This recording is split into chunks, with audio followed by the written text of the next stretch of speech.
हम लोग आज DN नंबर 18 पर हैं। देखिए 18 के लिए बार बार एक भाई जी टेलीफोन किए थे, सुरेंद्र भाई जी, कि भाई जी बराबर पतला दस्त की समस्या रहता है। तो हमने DN नंबर 18 दस्त के लिए ही बनाया है कि दस्त में भाई क्विक त्वरित तुरंत एकदम O2 की तरह काम करेगा, O2 की तरह काम करेगा। हेम्योपैथ में 1 से 2 से 3 खुराक देंगे और दस्त अविलंब बंद हो जाएगा। उसमें हम लोग क्या करेंगे, चाइना देंगे, कार्बोवेज देंगे और एलोज देंगे। पुनः सुन लीजिए, चाइना देंगे, कार्बोवेज देंगे और एलोज देंगे। यहाँ तक कि डायरियल स्थिति को भी मेंटेन कर लेगा, सलाइनिंग से बचा लेगा, वीकनेस होने नहीं देगा, पेशेंट वीक नहीं होगा, किसी भी अवस्था में सलाइन नहीं लगेगा। अगर समय से आप 5-6 खुराक दे देते हैं तो बिल्कुल ठीक ठाक हो जाएगा। इसमें क्या है कि जब आपको डायरिया हो जाए तो एकदम ध्यान रखना चाहिए कि हम लोग चीनी, नमक, पानी, नींबू या ग्लूकोज ले सकते हैं या ORS का लिक्विड ले सकते हैं। लिक्विड रूप में आप दूध छोड़ के जूस भी ले सकते हैं, लिक्विड रूप में ले सकते हैं। लेकिन केयर करना होगा कि जो ही डायरिया 1 से 2 बार, 3 बार, 4 बार, 5 बार हो पैखाना, तो हेम्योपैथ में एक विशेषता है, हम लोग डायरिया जो ठीक करते हैं तो आपको चाइना कभी कमज़ोर होने नहीं देगा।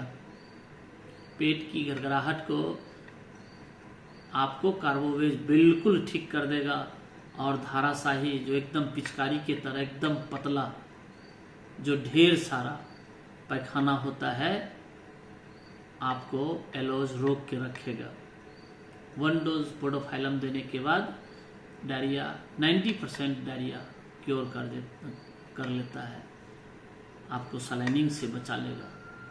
लेकिन ध्यान रहे कि बॉडी में पानी घटे नहीं, उसके लिए चीनी, नमक, पानी का इस्तेमाल। हाँ, अगर इन केस आपको वोमिटिंग टेंडेंसी आ जाए और उल्टी और दस्त दोनों होने लगे, उस अवस्था में आप अविलंब बदलें, स्टेज को बदलिए। उसके लिए आप चाइना तो दीजिए ही दीजिए, कार्बोवेज दीजिए और एलोज के स्थान पर आप इपिकॉक का इस्तेमाल कीजिए। फिर देखिए गजब का 1 से 2 खुराक खिलाइएगा, उल्टी दस्त दोनों बंद और व्यक्ति फिट। सिर्फ 1 डे के लिए वीकनेस रहेगा और क्या होगा, उसके बाद वो बिल्कुल ठीक हो जाएगा। लेकिन एलोपैथ में ऐसा नहीं होता है। अगर आप डायरिया का दवा खिलाओगे, अगर आप पैखाना को रोकना चाहते हैं एलोपैथ के माध्यम से, तो उसमें क्या होगा, पैखाना तो रुकता है लेकिन आपको तुरंत वीकनेस आ जाता है और डॉक्टर साहब क्या करते हैं कि सलाइनिंग लटका देते हैं। अब 1-2 बोतल पानी जो है, RL हो, DNS हो, मेट्रॉन हो, मिकासिन के माध्यम से क्या करते हैं कि चढ़ाते हैं और पुनः O2 खिलाते हैं।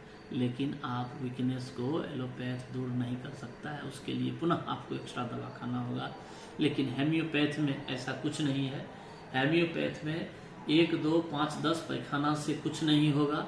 आप इत्मीनान से चाइना, कार्बोवेज, एलोज दीजिए और एकदम बेफिक्र होके पेशेंट को बोलिए खाने के लिए 5 से 6 खुराक खाएंगे, डायरियल का जो स्थिति है वो बिल्कुल ठीक हो जाएगा। हाँ, ध्यान रहे, पुनः वोमिटिंग टेंडेंसी हो तो इपिकॉक देना नहीं भूलेंगे।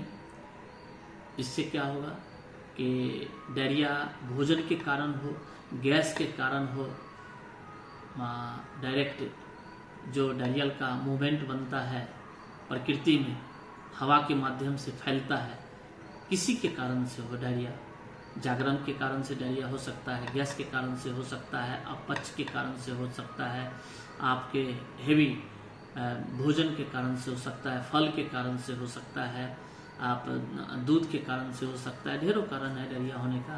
तो मल्टीपर्पस ऑल टाइप्स डायरिया के लिए आप चाइना, एलोज, कार्बोवेज का इस्तेमाल करेंगे और डायरिया ठीक हो जाएगा। धन्यवाद।